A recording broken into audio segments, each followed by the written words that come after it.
What's up, guys? EDA here. I'm going to be doing a review of Man United versus Liverpool, an FA Cup quarter-final that lived up to all the expectations in the world. And guys, what a great game! Got to give my hats off to both teams, both fans, those in the stadium.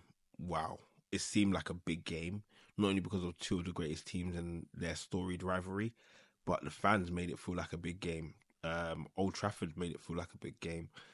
And in other big games, may not have seen the crowd that up for it, but they seemed really engaged. They seemed really behind the team today. It could be for a multitude of factors, whether it's the fact that they wanted to prevent the Liverpool quadruple, whether it's for the fact that they realised this is Man United's last chance to get some silverware this season, whatever it may be, the crowd were up for it, and so I give them big props. It was an end-to-end game, and it was exciting from minute one. The ref let a lot go, which was really interesting to see, and I admire the consistency because I saw a level of that with Liverpool and with Man United. But going into the game and going into the goals, we reached the 10-minute mark, and Scott McTominay finds himself in the right place in the right time, as he often has this season, scoring and putting Man United 1-0 up. And again, big props to him. It looked like he wouldn't make it within the Man United team. Essentially, in the summer, they agreed a fee with West Ham, and it looked like he was going up to the fact that he couldn't agree personal terms with them. And so to see him scoring crucial goals for Man United, and this isn't the first time, is really impressive. It shows his mentality. It shows how determined he is to make it at Man United. And so big props to Scott McTominay. And big props to Man United for continuing to push on. They came into this game hungry, as passive as they have in other big games. They came in with an intent to win. And again, you got to give their hats off to them because they haven't shown that previously. And so 1-0 up, again, end-to-end first half. Both teams had moments of domination.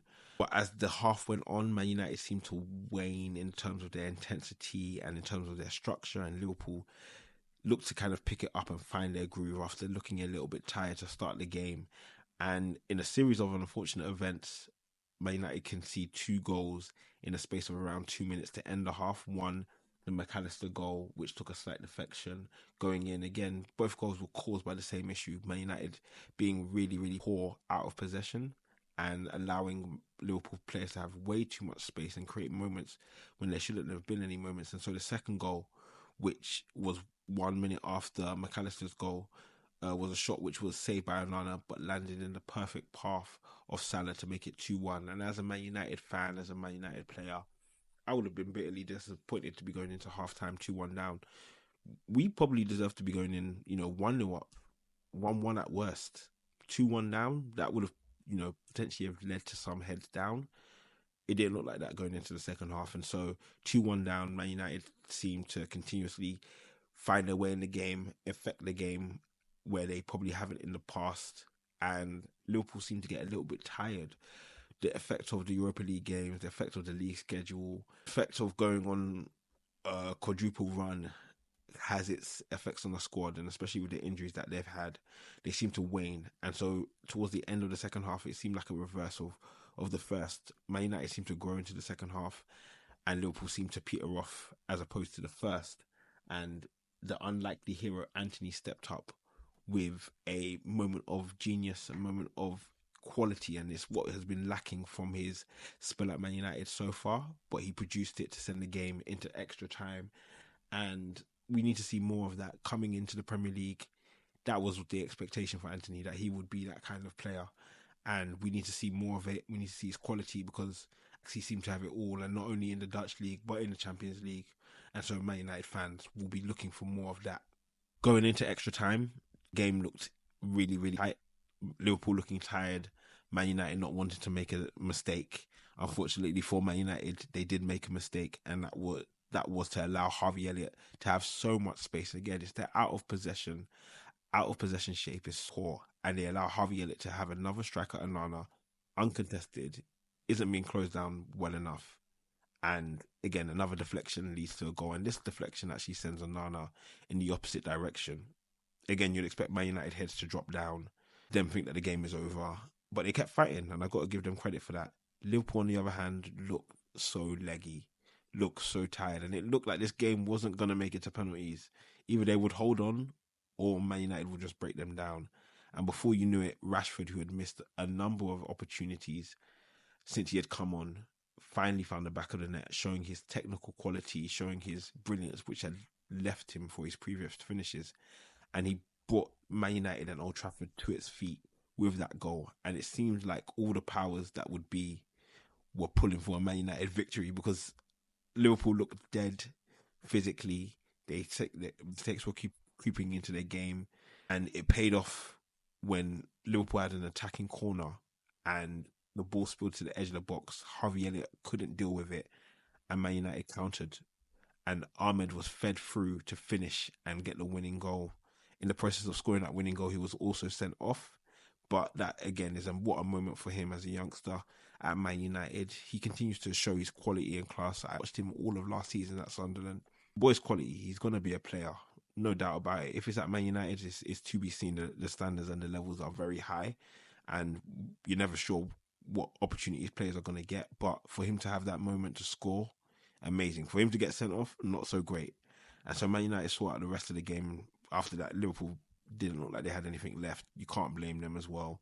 And Man United run out as 4-3 winners. And so, again, props to both teams. I don't think anyone can be disappointed or upset with their team. I think everyone put in a great performance. Going into the game itself, key players I want to call out from both sides. From the Man United side, Scott McTominay, brilliant work. The assist, the goal. Mainu as well, I thought was really good in the minutes he played. Rashford, with the finish, eventually the poor finishes can be so frustrating from a player side, and also from a fan side, to be honest with you. And you can see the frustration that he had with those moments. But eventually it paid off and he got the goal. Bruno Fernandes, I wasn't impressed by Bruno, if I'm going to be honest with you. I felt that for the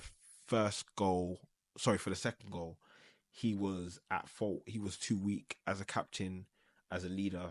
You can't be going down like that. You can't be giving up the ball so easily.